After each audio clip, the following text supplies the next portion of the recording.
Research is hard, but your tools should not be. Subthesis.com is the free alternative to expensive software. Whether you need to calculate Cronbach's alpha or organize your field notes, Subthesis has a tool for it. No paywalls and no registration required. Check the link in the description and let's dive into today's lesson. Welcome back to the Graduate School Prep Series. In our last video, we explored whether graduate school is right for you. If you've determined that it is, your next major decision is the type of degree to pursue. The distinction between master's and doctoral programs is not just about length or difficulty. These are fundamentally different educational experiences with different purposes, different structures, and different outcomes. Choosing the wrong level wastes years of your life and potentially hundreds of thousands of dollars. By the end of this video, you'll understand exactly how these degree types differ and which one aligns with your specific goals. Let's dive in. Here's what you'll learn. First, you'll understand the fundamental structural differences between master's and doctoral education. These aren't just longer and shorter versions of each other, they have different purposes and designs. Second, you'll evaluate the trade-offs in time, cost, and career outcomes for each degree type. The investment calculation is dramatically different between these paths. Third, you'll identify which degree level actually aligns with your specific career goals. Many people pursue doctoral degrees when master's degrees would serve them better, and vice versa. Fourth, you'll learn about hybrid pathways and alternative credentials that might offer the best of both worlds for certain career paths. Let's start with the fundamentals. The most fundamental distinction is this: master's programs train you to be an advanced consumer of knowledge. Doctoral programs train you to be a producer of original knowledge. A master's degree says you have deep expertise in a field, you understand the literature, you can apply sophisticated concepts to practical problems, you can evaluate research and implement evidence-based practices.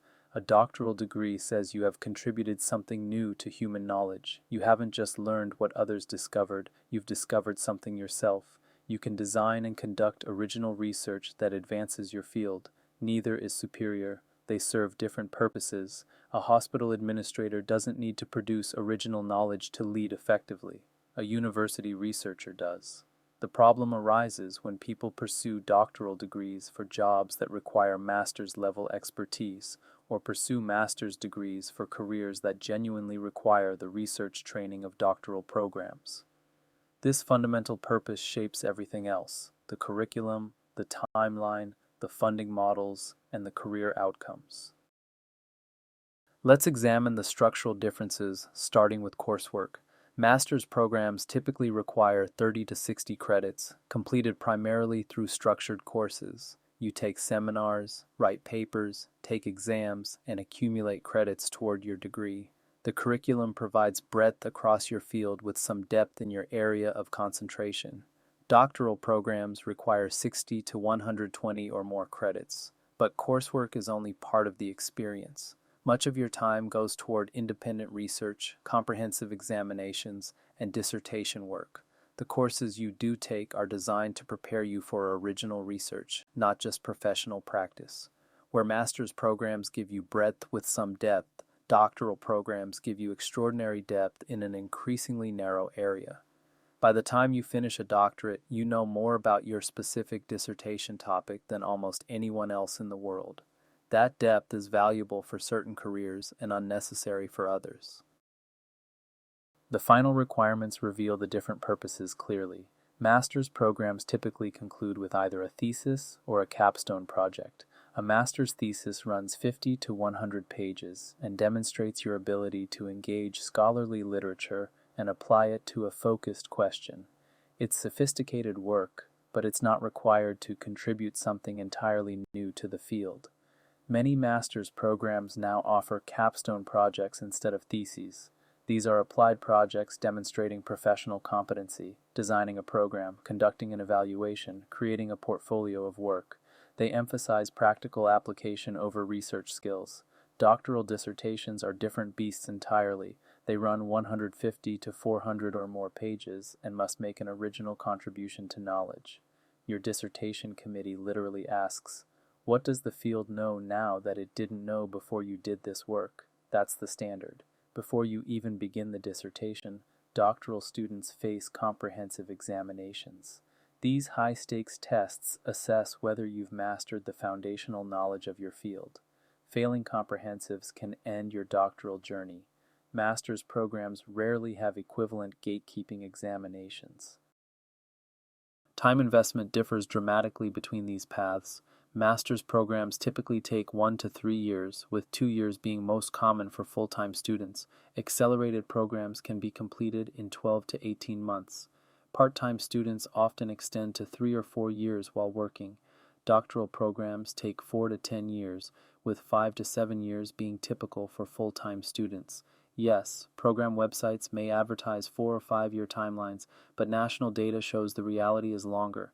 Humanities doctorates average over 8 years, sciences average closer to 6. Part-time doctoral study is rare and usually inadvisable because the research demands don't compress well. Fields vary considerably. Professional doctorates like the DNP in nursing or DoctorPh in public health sometimes take less time than research doctorates. STEM fields with lab-based research often have more predictable timelines than humanities fields, where dissertation scope can expand indefinitely. Consider what 5 to 7 years means for your life.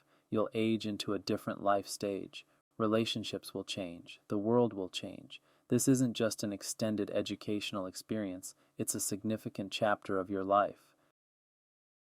Financial structures differ significantly between degree types. Master's programs typically cost $30,000 to $150,000 or more, depending on institution and field.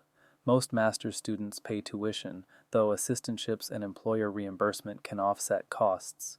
Scholarships exist but rarely cover full expenses. Doctoral programs in many fields are funded. This means the program waives your tuition and provides a living stipend in exchange for research or teaching work. The stipend is modest, typically $20,000 to $35,000 annually, but you're not accumulating debt. Funded doctoral programs are the norm in sciences and many social sciences. They're less common in professional fields and humanities. Even with funding, opportunity cost matters enormously. If you could earn $70,000 in the workforce, 5 years of doctoral study at a $30,000 stipend means $200,000 in lost earnings, not counting career advancement you would have achieved. The debt-to-income analysis favors doctoral degrees only when the career outcome justifies the extended timeline. A tenure-track professor position might. A job you could have obtained with a master's degree definitely doesn't. Career outcomes follow predictable patterns by degree level. Master's degrees lead primarily to professional practice roles, management positions, and specialized technical work. A master's in public health qualifies you to manage health programs, analyze policy, conduct applied research, or lead community interventions. These are meaningful, well-compensated careers. Doctoral degrees lead primarily to research positions, academic careers, and the highest leadership positions in certain fields. If you want to be a tenure-track professor at a research university, you need a doctorate. If you want to lead major research initiatives at the CDC, a doctoral degree is typically required. If you aspire to be a hospital system CEO or state health officer, doctoral credentials increasingly matter. Overlap exists. Some master's graduates become researchers, some doctoral graduates become practitioners, but the patterns are clear, and you should understand them before choosing your path. Critically, some careers explicitly prefer one degree over the other. Doctoral degrees can actually hurt you in some contexts. You may be seen as overqualified, too theoretical, or unlikely to stay.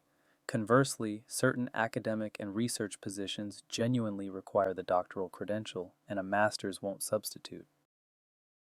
Let's examine funding realities more closely because this often determines what's feasible.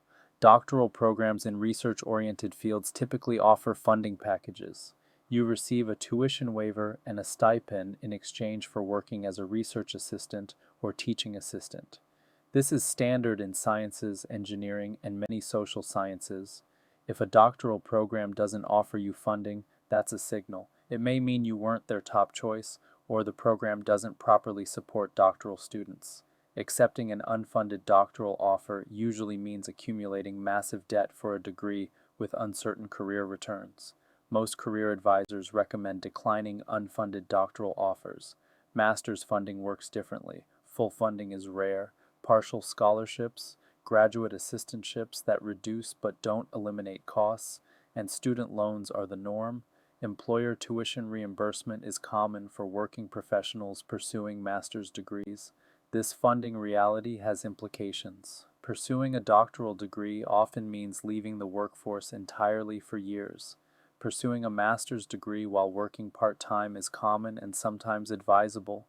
Your financial situation and funding prospects should heavily influence which path makes sense.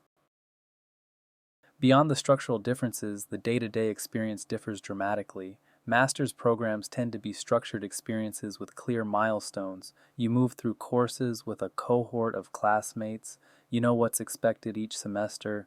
You can see the endpoint from the beginning. Doctoral programs are fundamentally unstructured after the first year or two of coursework.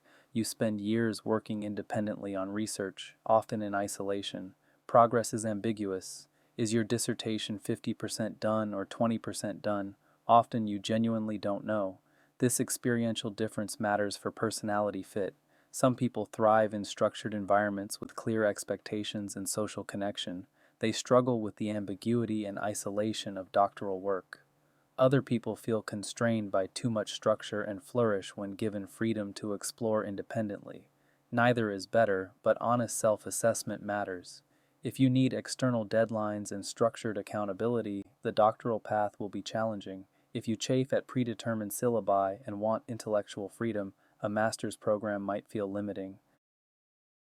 Within doctoral education, an important distinction exists between research doctorates and professional doctorates. The PhD, Doctor of Philosophy, is the research doctorate. It's designed to produce scholars who can conduct original research and contribute to theoretical knowledge. PhD programs emphasize methodology, theory, and the production of publishable research. The traditional academic career is the intended outcome. Professional doctorates serve different purposes. The Doctor-PH in public health, DNP in nursing, EDD in education, PsyD in psychology, and similar degrees emphasize advanced practice rather than research. They prepare you for leadership positions in professional settings, not primarily for academic careers. These programs often accept working professionals, offer more structured curricula, and conclude with practice-focused dissertations or capstone projects. The practical implications matter. A PhD in epidemiology prepares you to be a university professor or lead researcher. A Doctor-PH prepares you to be a public health department director or chief health strategist. Both are doctoral credentials, but they serve different career paths. How these credentials are interpreted varies by field and context. In some fields, the PhD carries more prestige. In others, the professional doctorate is seen as more practically relevant. Research your specific field's norms. If you're considering a doctoral degree for an academic career, you need to understand the job market reality. PhD production significantly exceeds the number of available tenure-track faculty positions in most fields. The result is intense competition for academic jobs and growing reliance on adjunct and contingent faculty who work without job security or adequate compensation. In humanities fields, the situation is particularly challenging. Philosophy, history, and literature PhDs often face hundreds of applicants for single positions. Many highly qualified scholars never secure permanent academic employment. STEM fields generally have better prospects, but competition remains fierce for positions at research universities. The practical implication: don't pursue a PhD solely for an academic career without a backup plan. The backup plan used to be an afterthought. Now it should be central to your decision-making. The good news is that alternative career paths for PhDs are growing. Industry, government, nonprofits, and consulting firms increasingly value doctoral training. But these paths often don't require the specific credential, meaning you could have reached them faster with a master's degree. Let me describe the scenarios where master's degrees shine. Career change is a classic master's degree use case. You have experience in one field and want to transition to another. The master's provides credentials in the new field efficiently. You don't need to become a researcher in the new domain. You need to become a qualified practitioner. Professional advancement is another sweet spot. Your field has clear expectations about credentials for leadership positions. The master's checks that box while building your skills. You return to work quickly with enhanced capabilities and credentials. Specialized skills without research focus fit master's programs well. You want deep expertise in data analysis, program evaluation, health informatics, or another technical area. You want to apply these skills, not spend years developing original research methodologies. Finally, master's programs serve as excellent testing grounds for people considering doctoral education. Complete the master's. See if you love graduate level work, then decide whether to continue. This is less efficient than entering a doctoral program directly, but it's far less risky if you're uncertain. Doctoral degrees make sense in these specific scenarios.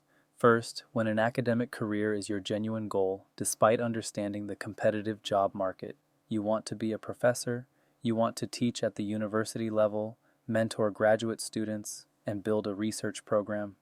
For this career, the doctoral degree is not optional. Second, when you want to lead major research initiatives in your field. Government agencies, research institutes, and industry R&D divisions have positions that genuinely require doctoral training. You won't just apply research, you'll design and direct it.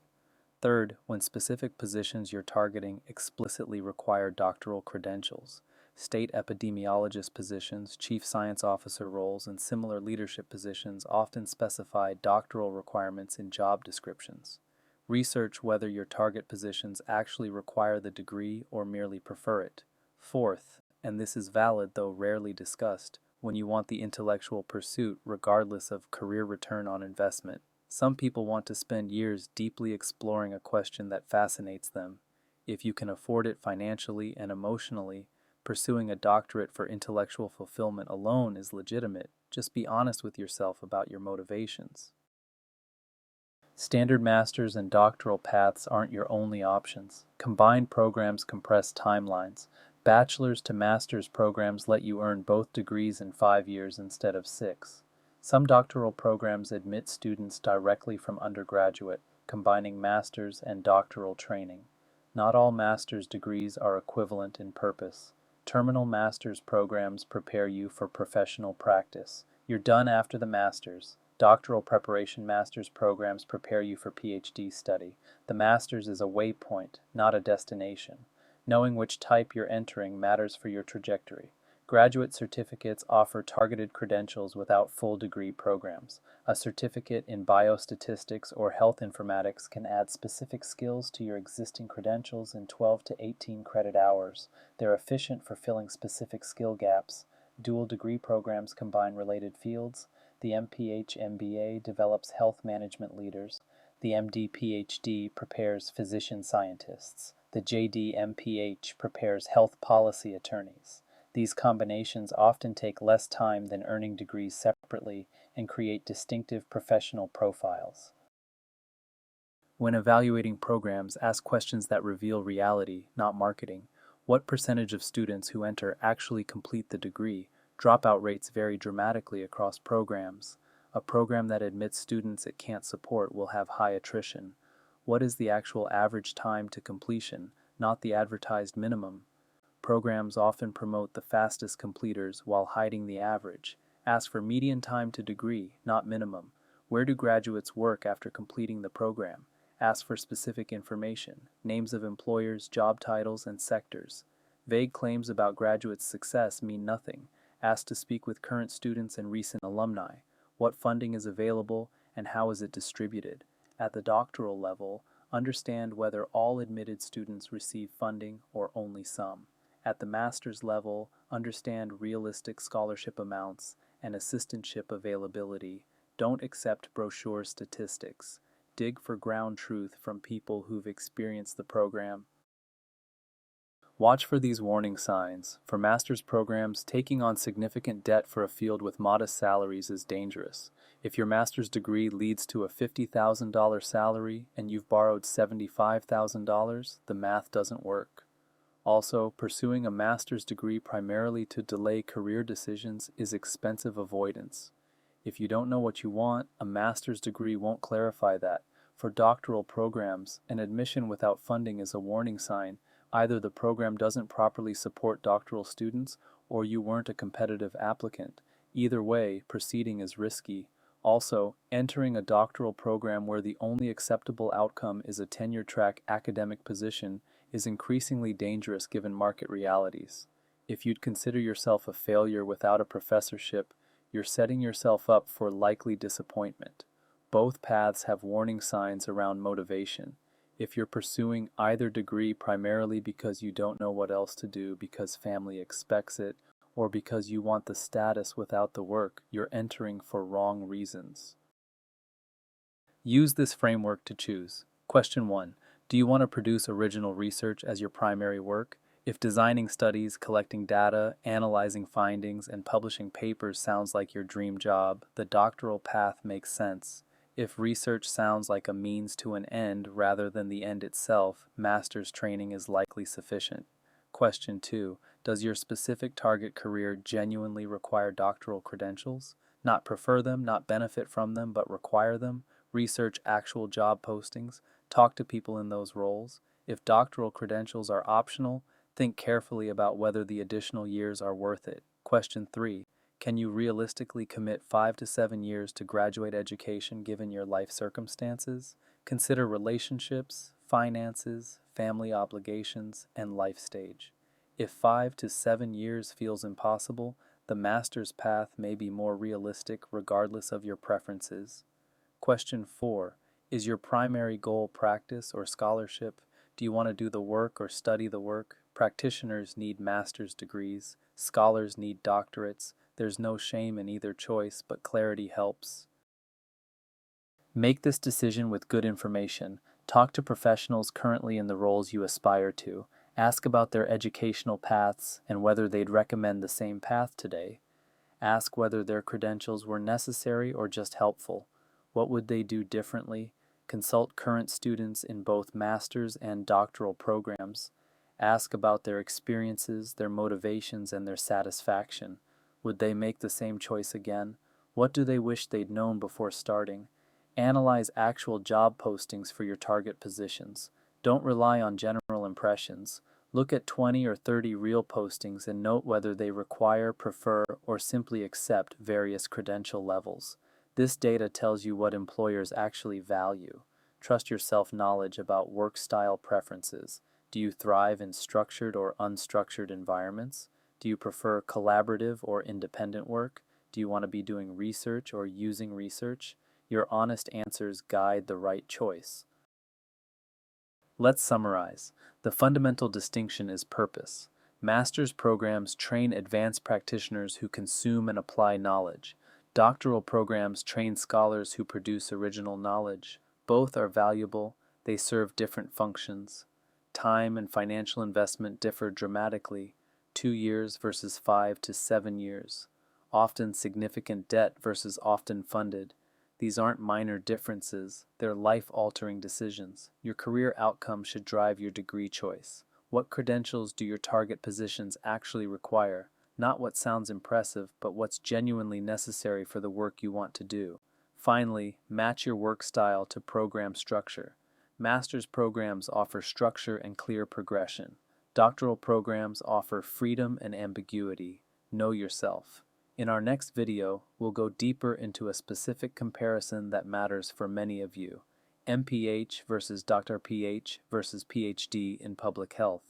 If you're considering graduate education in public health specifically, that video will help you navigate these distinct paths. Thank you for your attention, and I'll see you in the next video. Writing a thesis is a marathon, not a sprint, but you do not have to run it alone. If you are feeling stuck with your data or overwhelmed by your sources, let us help. Head over to subthesis.com. It is completely free and designed to make your life easier. You are making progress. Keep going. And don't forget to subscribe for more support.